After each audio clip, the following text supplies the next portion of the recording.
নমস্কার, অপূর্ব মান্না অহম tutor YouTube চ্যানেলে আপনাদের সকলকে স্বাগত জানাই। আজকের আমরা পিএম কিষাণের একটি গুরুত্বপূর্ণ নোটিশ জারি করা হয়েছে, ঠিক আছে। তো সেই নোটিশ সম্পর্কে আলোচনা করব। 32,000 টাকা ফেরত দিতে হবে। কাদেরকে ফেরত দিতে হবে? এই পিএম কিষাণ যে প্রকল্প, এটা একটা কেন্দ্র সরকারের প্রকল্প। বছরে 3 কিস্তি টাকা দেওয়া হয়, 2,000 করে 6,000 টাকা, ঠিক আছে। তো প্রধানমন্ত্রীর তরফ থেকে।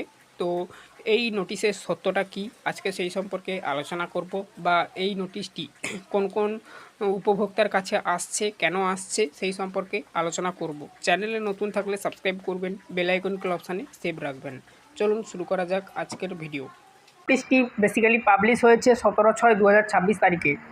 দেখতে পাচ্ছেন গভর্নমেন্ট অফ ওয়েস্ট বেঙ্গলের তরফ থেকে, ঠিক আছে। কি বলা রয়েছে? Office of the assistant director of agriculture, Ratua 1 block বা ব্লক 1, রাতুয়া, মালদা। বেসিক্যালি এটি মালদা জেলার রাতুয়া 1 নম্বর ব্লকে নোটিশটি পাবলিশ হয়েছে। পিএম কিষাণে যারা টাকা পেতেন, বলা রয়েছে refund of found under PM Kisan regarding, অর্থাৎ পিএম কিষাণ যে প্রকল্প, সেই পিএম কিষাণ প্রকল্পে যারা আপনারা টাকা পেতেন, আপনাদেরকে টাকা ফেরতের নোটিশ দেওয়া হয়েছে। তো এই নোটিশটি কাদের জন্য? সবাইকে কি টাকা ফেরত দিতে হবে? আর যদিও বা দিতে হয়, কেন দিতে হবে? আর শুধু কি এই রাতুয়া ব্লক মালদা জেলার অন্তর্গত 1 নম্বর ব্লকে, না পুরো রাজ্যে জারি হয়েছে? সমস্ত কিছু আজকের এই ভিডিওতে বলবো। তো পুরো ভিডিওটা আপনারা দেখুন। এটা আমি বাংলাতে ট্রান্সলেট করে পুরো নোটিশটি আপনাদের সঙ্গে শো করছি, যা যা লেখা রয়েছে। এটা ইংরাজি নোটিশ, ঠিক আছে। তো আপনাদেরকে বাংলাতে আমি বলে দিচ্ছি কি বলা রয়েছে নোটিশে, বুঝে নিন। আর চ্যানেলে নতুন থাকলে সাবস্ক্রাইব করবেন, বেল আইকন অপশানে সেভ রাখবেন এইরকমই গভর্নমেন্ট আপডেট পেতে বা বিভিন্ন সরকারি প্রকল্পের আপডেট পেতে আমাদের এই ইউটিউব চ্যানেল। দেখুন, এখানে বলা রয়েছে সংযোজনী 1 বা অ্যানেক্সা 1 বলা রয়েছে। আপনারা ফর্মটা দেখেছিলেন ভিডিও শুরুতে। পশ্চিমবঙ্গ সরকার, ওটাই বাংলাতে লিখেছি আমি এখানে। সহকারী কৃষি অধিকর্তা কার্যালয়, রাতুয়া 1 নম্বর ব্লক, রাতুয়া, মালদা জেলা, ঠিক আছে। মেমো নম্বরটাও ওখানে যা আছে হুবহু নোটিশ, কিন্তু এটা বাংলাতে আমি তর্জমা করে আপনাদেরকে বলছি, অর্থাৎ ব্যাখ্যা করি। 101/1 তারিখ 17/6/2026 তারিখে নোটিশটি পাবলিশ করা হয়েছে। প্রাপককে এখানে সমস্যাটা দেওয়া রয়েছে, আর ডিটেলস বলছি না, ঠিক আছে। প্রাপকের নামটা গোপন রাখা হয়েছে। গ্রাম ভাদো, ডাকঘর ভাদো, ব্লক 1, রাতুয়া, জেলা মালদা। কি বিষয়ে নোটিশ? প্রধানমন্ত্রী কিষাণ সম্মান নিধি যে প্রকল্প, অর্থাৎ পিএম কিষাণ প্রকল্প, তার টাকা ফেরত দেওয়ার নোটিশ, অর্থাৎ রিফান্ড অফ ফান্ড, ঠিক আছে। মহাশয়, মহাশয়া, আপনাকে জানানো যাচ্ছে যে পিএম কিষাণ প্রকল্পে আপনাকে অযোগ্য কৃষক, আয়করদাতা কৃষক, ভুল অ্যাকাউন্টের সুবিধাভোগী হিসেবে চিহ্নিত করা হয়েছে নিম্নলিখিত কারণগুলি অনুযায়ী। এই যে আপনাকে ভুয়ো কৃষক বা ভুল অ্যাকাউন্টের সুবিধাভোগী, কোন কোন কারণে, এই যে কারণগুলো তুলে ধরা হয়েছে, কোন কারণে আপনাকে চিহ্নিত করা হয়েছে বলে দিচ্ছি, শুনে নিন। অযোগ্যের ঘোষণার তারিখটি করা হয়েছে 17 তারিখ 17/6/2026 তারিখে। অযোগ্য হওয়ার কারণগুলো কী কী? পরিবারের প্রধান, হেড অফ দ্য ফ্যামিলি, ইতিমধ্যেই এই প্রকল্পের সুবিধা পাচ্ছেন। উপরিউক্ত কারণগত বা কারণবশত আপনাকে মোট 32,000 টাকা, ঠিক আছে, ফেরত দেওয়ার জন্য নির্দেশ দেওয়া হয়েছে। অর্থাৎ ইনারা কিন্তু 16টি কিস্তি করে টাকা পেয়েছেন। মানে যতজনকে এই নোটিশটি দেওয়া হচ্ছে, প্রত্যেকে প্রতি কিস্তি 2,000 টাকা, সেই হিসাবে আপনার ব্যাঙ্ক অ্যাকাউন্টে জমা হয়েছে 32,000 টাকা, এরকমই নোটিশটা লেখা রয়েছে। এই নোটিশ পাওয়ার 7 দিনের মধ্যে নিচে উল্লেখিত সরকারি ব্যাঙ্ক অ্যাকাউন্টে টাকা ফেরত জমা দিতে হবে। ব্যাঙ্ক অ্যাকাউন্ট লেনদেনের কোনো চার্জ থাকলে তা আপনাকেই বহন করতে হবে। টাকা জমা দেওয়ার সরকারি ব্যাঙ্ক অ্যাকাউন্ট, ঠিক আছে। এবারে কোন ব্যাঙ্কে টাকাটা দিতে হবে যাদেরকে এই নোটিশটি দেওয়া হচ্ছে? স্টেট ব্যাঙ্ক অফ ইন্ডিয়া বা SBI যেটাকে বলা হয়। শাখা স্পেশালাইজড, ঠিক আছে।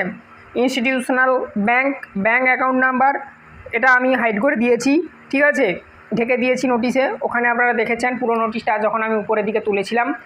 IFSC কোডও আমি ঢেকে রেখেছি, কেননা এগুলো দেওয়া উচিত নয় ইউটিউবের গাইডলাইন অনুযায়ী। অ্যাকাউন্টের নাম PM Kisan state nodal bank account, West Bengal. টাকা জমা দেওয়ার পরে অবিলম্বে নিম্নলিখিত তথ্য এবং ব্যাংকের লেনদেনের প্রমাণপত্র, অর্থাৎ প্রথম পাতার যে ফটোকপি, সেটা সহকারী কৃষি অধিকর্তার কার্যালয়ে জমা দিতে হবে। ব্যাংকের নাম, ব্যাংকের শাখা, bank account number, IFSC code, ফেরত দেওয়ার টাকার পরিমাণ, টাকা জমা দেওয়ার তারিখ, UTR বা ট্রানজ্যাকশান নম্বর, স্বাক্ষরিত সহকারী কৃষি অধিকর্তা, রাতুয়া 1 ব্লক, রাতুয়া, মালদা। এই নোটিশ নোটিশের মূল বক্তব্য কী? আপনাকে জানানো হচ্ছে যে একই পরিবারের একজন সদস্য আগে থেকেই পিএম কিষাণের সুবিধা পাচ্ছেন, অর্থাৎ এখানে পিএম কিষাণের যে নিয়ম বা রুলটা তুলে ধরা হয়েছে, কেন টাকাটা ফেরত চাওয়া হয়েছে। তাই আপনাকে অযোগ্য ঘোষণা করা হচ্ছে এবং আপনার অ্যাকাউন্টে পূর্বে জমা হওয়া 25,000 টাকা অর্থাৎ 16 কিস্তির টাকা সরকারকে ফেরত দিতে বলা হচ্ছে। এখানে একটু আপনাদেরকে বুঝিয়ে দেবো, আগে নোটিশটা পুরোটা দেখিয়ে দিলাম। পিএম কিষাণের কী কী রুল রয়েছে? মূলত 3টি রুল রয়েছে। কি কি? 1 নাম্বার, পরিবারের প্রধান পাবে, অন্য কেউ পাবে না। এই যে নোটিশটি দেওয়া হচ্ছে, পরিবারের প্রধান বাদে দ্বিতীয় কেউ পাচ্ছে, হয়তো কারুর পিতা পাচ্ছে, তার সন্তানও পাচ্ছে, ঠিক আছে। তারপরে 2019 সালের রেকর্ড লাগবে, কারুর হয়তো 2019 সালের রেকর্ড নেই, ভুয়ো রেকর্ড দেখিয়ে ইনারা 16 কিস্তি অবধি টাকা তুলেছেন, এটা একটা কারণ হতে পারে। আর একটা কী কারণ হতে পারে, যে জমি জমা সংক্রান্ত বিভিন্ন তথ্যগুলো দিয়েছেন, অর্থাৎ ধরুন কারুর চাষযোগ্য জমি নেই, সে চাষযোগ্য জমির বদলে বাস্তুকে জমি হিসাবে দেখিয়ে টাকা পেয়েছেন 16 কিস্তি। তো এভাবেই ইনারা ভুয়ো সব নথি দিয়ে টাকা তুলেছেন 16 কিস্তির, তার জন্য কিন্তু এইরকমই মেসেজ পাঠানো হচ্ছে। এবারে আমরা বলি, ভিডিওতে যেটা বলবো বলেছিলাম, শুধু কি এই রাতুয়া 1 নাম্বার ব্লকের জন্য নোটিশটি, না পুরো পশ্চিমবঙ্গের সমস্ত জায়গার জন্য? অবশ্যই পুরো পশ্চিমবঙ্গের সমস্ত জায়গার জন্য। আপনারা মনে রাখুন, আপনার কাছে এইরকমই নোটিশ এলে আপনি আপনার রুল রেগুলেশনগুলো যেগুলো অ্যাপ্লাই করেছিলেন পিএম কিষাণে সেগুলো দেখবেন, ঠিক আছে, ঠিকঠাক করে করেছিলেন কি না, বা আপনার যদি এইরকমই কোনো ভুয়ো জিনিস থাকে তাহলে আপনাকে টাকাটা ফেরত দিতে হবেই। আপনার কাছেও 2-1 মধ্যে হয়তো নোটিশ আসতে পারে, ঠিক আছে। পশ্চিমবঙ্গের প্রত্যেকটি ব্লকে এইরকমই নোটিশ পাঠানো হচ্ছে। তো চ্যানেলে নতুন থাকলে সাবস্ক্রাইব করবেন, বেল আইকনকে অপশানে সেভ রাখবেন। এটা একটা গুরুত্বপূর্ণ নোটিশ আপনাদের সঙ্গে শেয়ার করলাম। ইউটিউবে ইতিমধ্যে অনেক ভিডিও পোস্ট হয়েছে, আপনারা দেখেছেন, যারা দেখেননি আশা করি দেখে নিলেন, আর যারা দেখেননি তাদেরকে অবশ্যই দেখতে সাহায্য করুন ভিডিওটি শেয়ারের মাধ্যমে।